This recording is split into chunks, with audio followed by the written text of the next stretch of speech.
हाँ, पहले उसको सुनिए। भाइयों और बहनों, कांग्रेस के हमारे बब्बर शेरों, आप सबका यहां बहुत बहुत स्वागत, नमस्कार। कुछ साल पहले हमने कन्याकुमारी से कश्मीर यात्रा की थी। 4000 किलोमीटर कन्याकुमारी से कश्मीर तक हम चले। हमारे साथ लाखों लोग चले थे और एक नारा दिया था, नफरत के बाजार में मोहब्बत की दुकान खोलनी है। और ये नारा हमारा नारा नहीं था, ये नारा भीड़ से आया था।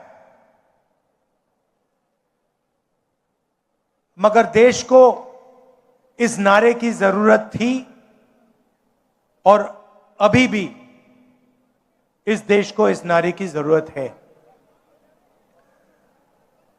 तो मैं आपको बधाई देता हूं, कि आप आइए, आपको बधाई देता हूं कि आपने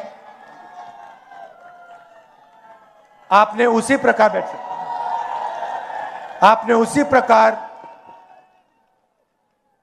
हरियाणा में ये यात्रा की, जनता के बीच में गए, हरियाणा की सड़कों पे चले। और आपको इस यात्रा से बहुत फायदा होगा, क्योंकि आपको हरियाणा का जो पल्स है वो आपने लोगों से सुनकर समझा है। और मेरी सोच है कि कांग्रेस पार्टी में हर प्रदेश में जो हमारे युवा नेता हैं, उन सबको इस प्रकार से जनता के बीच में यात्रा करनी चाहिए।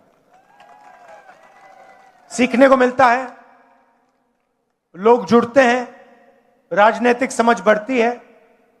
और हर यात्रा का, चाहे कितनी भी छोटी हो कितनी भी बड़ी हो, यात्रा की हिंदुस्तान में यात्रा का ट्रेडिशन है। तो यात्रा का जनता को और जो यात्रा करते हैं उनको फायदा होता है। देखिए, हरियाणा के बारे में आप मुझसे अच्छा जानते हो। यहां का चुनाव बीजेपी ने चोरी किया। मध्य प्रदेश, हरियाणा, महाराष्ट्र, अब बंगाल, असम, इन्होंने सिस्टम बना लिया है चुनाव चोरी करने का। लाखों नाम काट देते हैं, लाखों नए नाम जोड़ देते हैं। इलेक्शन कमीशन इनके कंट्रोल में है, ब्यूरोक्रेसी इनके कंट्रोल में है, और ये सोचते हैं कि इनका राज अब रुक नहीं सकता।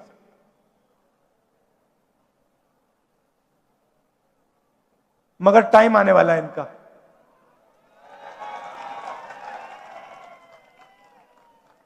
आप देख लेना, इनका टाइम आने वाला है। क्योंकि जनता को यह बात समझ आ गई है कि नरेंद्र मोदी जी, अमित शाह जी देश को बेचने का काम करते हैं। Airport, ports, infrastructure, power plant, अब निकोबार आइलैंड में पूरा का पूरा वहां पे बेच रहे हैं अदानी जी को। तो जनता को बात समझ आ गई है, इलेक्शन चोरी होता है और फिर आपका धन आपसे छीना जाता है, अदानी अंबानी को पकड़ाया जाता है। मैंने आपसे पूछा कि हरियाणा में सबसे बड़े मुद्दे कौन से हैं। आप हजारों किलोमीटर चले हो और आपने कहा कि हरियाणा में सबसे बड़ा मुद्दा बेरोजगारी का मुद्दा है। और ये सिर्फ हरियाणा की बात नहीं है, पूरे देश में बेरोजगारी फैल गई है। युवाओं को रोजगार नहीं मिल सकता है, डिग्री मिल जाती है, प्राइवेट यूनिवर्सिटी में कॉलेज में डिग्री मिल जाती है, मगर फिर रोजगार नहीं मिल सकता। छोटी industry, small medium size industry सारी की सारी बंद हो गई। सीधा सा मॉडल है, अदानी अंबानी जी को देश का धन दिया जाता है और चाइना का माल हिंदुस्तान में बेचा जाता है। युवाओं को इंस्टाग्राम, सोशल मीडिया, इसका नशा दिया जाता है। और अगर आप सबूत चाहते हैं, अगर आप सबूत चाहते हैं कि नरेंद्र मोदी कंट्रोल में है, तो मैं आपको अभी सबूत दे देता हूं। कुछ दिन पहले यूएस इंडिया डील हुई, आपने देखा आपने? यूएस डील में हिंदुस्तान ने अमेरिका को क्या दिया और अमेरिका ने हिंदुस्तान को क्या दिया, मैं आपको बताना चाहता हूं।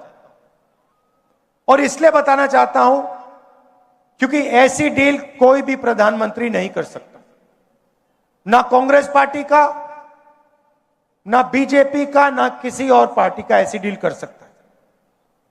और अगर डील करी है तो अमेरिका के दबाव में आकर करी है।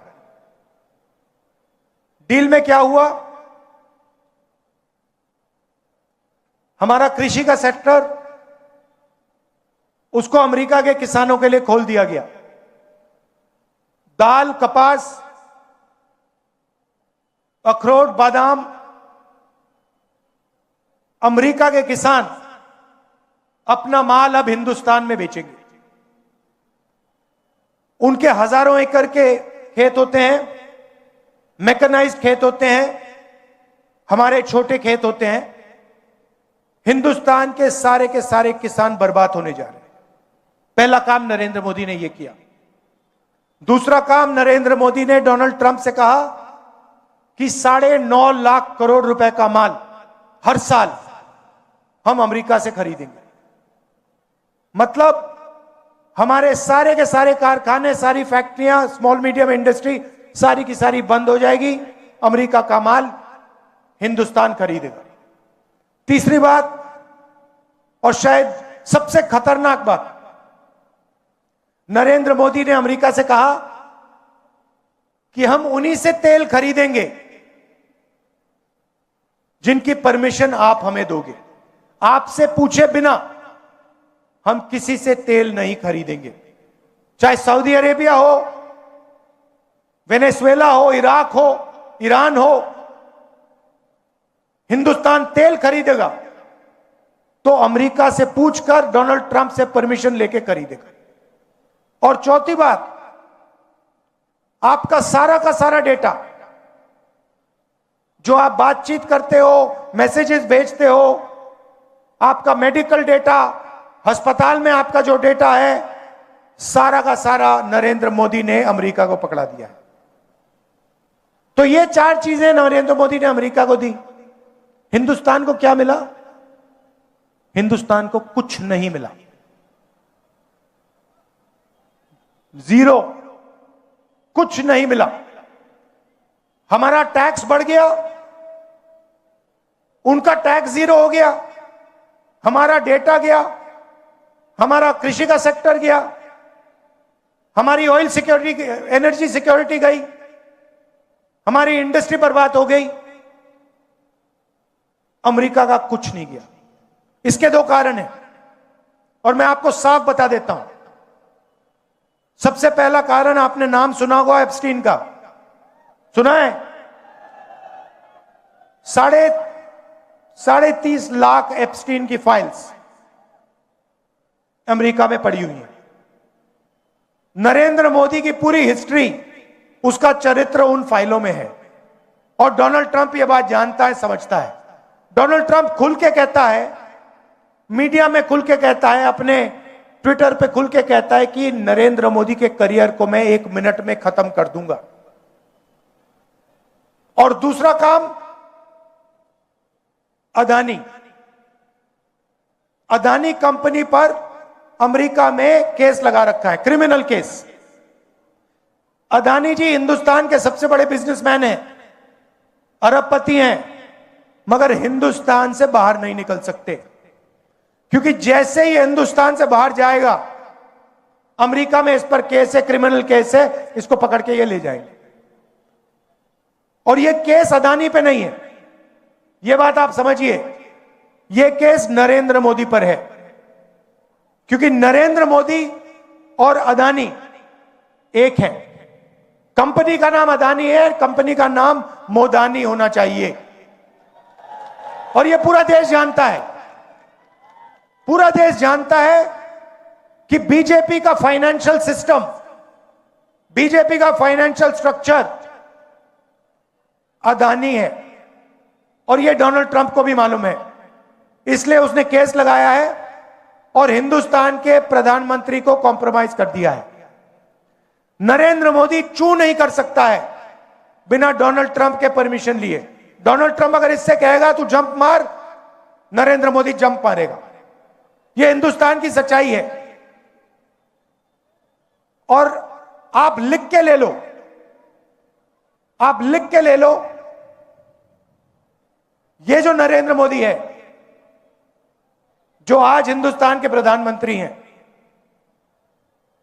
ये टिक नहीं पाएंगे, क्योंकि जनता में इतना गुस्सा है। आपको जितने इलेक्शन चोरी करने कर लो, मगर अंत में जो जनता की सच्चाई है, जनता में जो गुस्सा है, उसका सामना आपको करना पड़ेगा। और जनता डिसाइड करती है हिंदुस्तान में क्या होगा।